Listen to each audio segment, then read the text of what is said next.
Hi folks, this is Jimmy up here on the mountain in Vermont where the two rivers meet, the Connecticut and the Black River. I'm standing here at the Serpent wall. You can see it's a big wall. It goes way down there, way up there. There's the Serpent head looking at us right there, and it goes way down there past the driveway, way down there into a well, a spring, stone circle, some other things. This is interesting right here because I've showed a lot of artifacts lately, and this is an artifact, but it's very big. In fact, it's too big to lift or move, and why would I move it? And I'll show you. The edges of it are all carved out. Big piece of granite. And you can't see it because of the snow cover, but it's in a stone circle. And the whole piece has been carved out. It's got a back to it. And this is a walkway, a natural walkway through the wall right here. There's a stone circle here, and there's the granite face. And I'm going to call it a face because to me it looks like one. Everything does anyway to me. Could be a shield, could be anything. But there's petroglyphs on it, and there's one of them. You can see it very clearly. There's another one over here. If I don't fall down first. Right there. And the light's behind it, so it's hard to see. I'll go behind it. It's a big rock placed right on the wall. And it's a solid piece of granite. There's another weird stone down there. And I wanted to show you this because it's an artifact. The whole giant piece is an artifact. Carved out on every side. There's the bottom of it.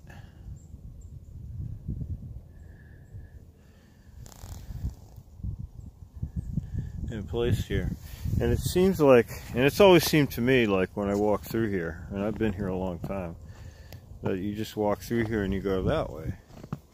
But when you do go that way, what you get down there,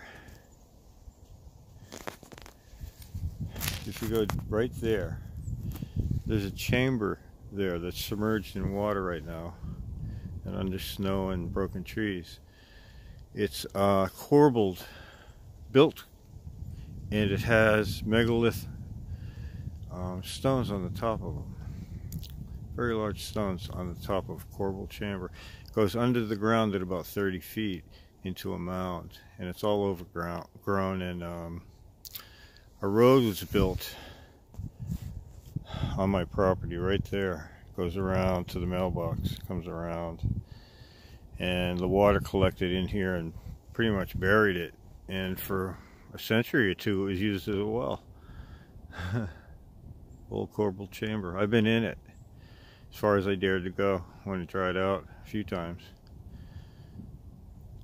Vermont has a history of corbelled chambers, and there's Zorro at our mysterious but very real artifact right there. And if you were to lift it up, well, you couldn't. It has some very strange petroglyphs on it. If the sun were in behind me, it would look better. I just thought I'd do the video. I'm going to walk up here because the serpent head is right here. It's very cool to watch. Serpent head's right here.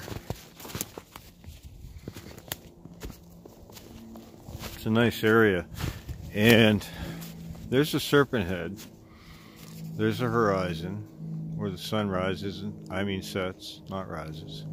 It's the west. There's the serpent head. Right here are, see that? That's what they made red ochre out of, those stones under that rock. They were all placed there. That's the serpent head right there. And the hole in it looks at the horizon. You can see the horizon through there. And on a certain time of year, the sun sets through there.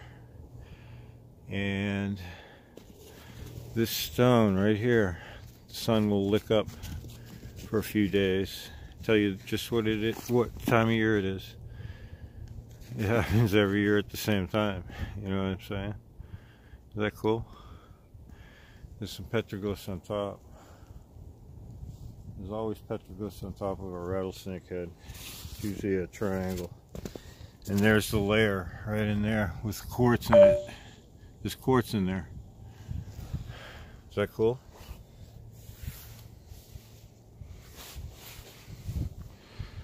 Well, I guess what I have to say is there were people here that lived here thousands and thousands of years ago. And I know that because I have carvings of mammoth and megafauna, which, if you look in the school books, they say they left here thousands of years ago, 12, 13,000. There was an ocean that way. If you went that way, I don't know, day's walk, 2 days walk, 3 days walk, you'd come to an ocean. Down there is a valley. You go down, right down there. You go down to a river. It's a tributary of the Black River down there. Black River is over there. The Connecticut River is over there.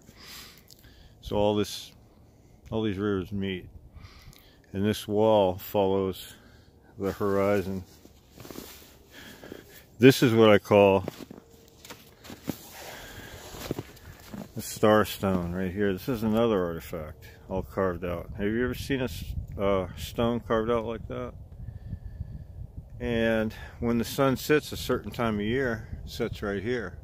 It tells exactly what the date is. And I'm sure the moon sets, I've seen it, last day of March. The moon set right through that hole, right there. I put it on a video. And if you come over here, you'll see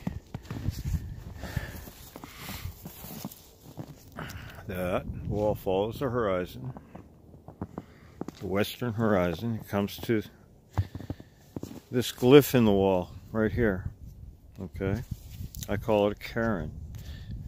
They're all the same type of stone. If you look at it from here to here, they're all the same type of stone. They go in a circular pattern. This big stone here has been placed in there. It's not only been placed in there, it's been carved. It's an artifact. This whole wall is an artifact. You see the circular pattern? Well, there are ideas that these patterns are somehow a language. They speak to us. And for all you rock hounds like myself, you know who you are. You'll love this. See this stone here? Out of all these stones,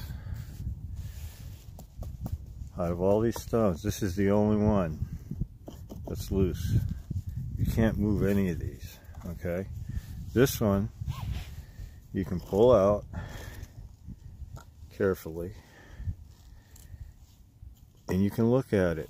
It's an artifact. Look at that. It's about as old as can be.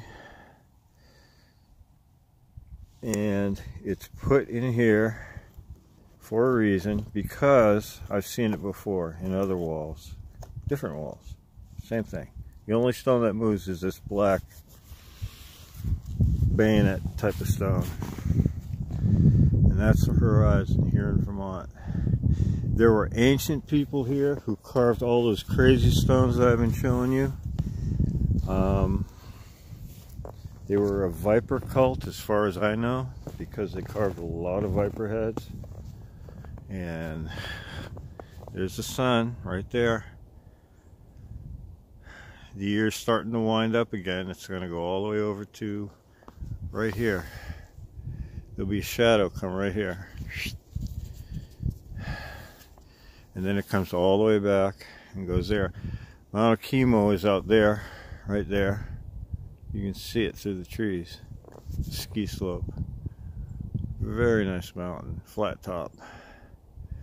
North, You could walk this ridge for 10 miles and hit Mount Ascutney in New Hampshire, which is not a part of the White Mountains. It's more of a Monadnock, I believe. But it's 3,050 feet, and I've flown off it in hang gliders many times. Flown thousands of feet above it. This is Vermont. That's what we do here. We fly hang gliders off of mountains.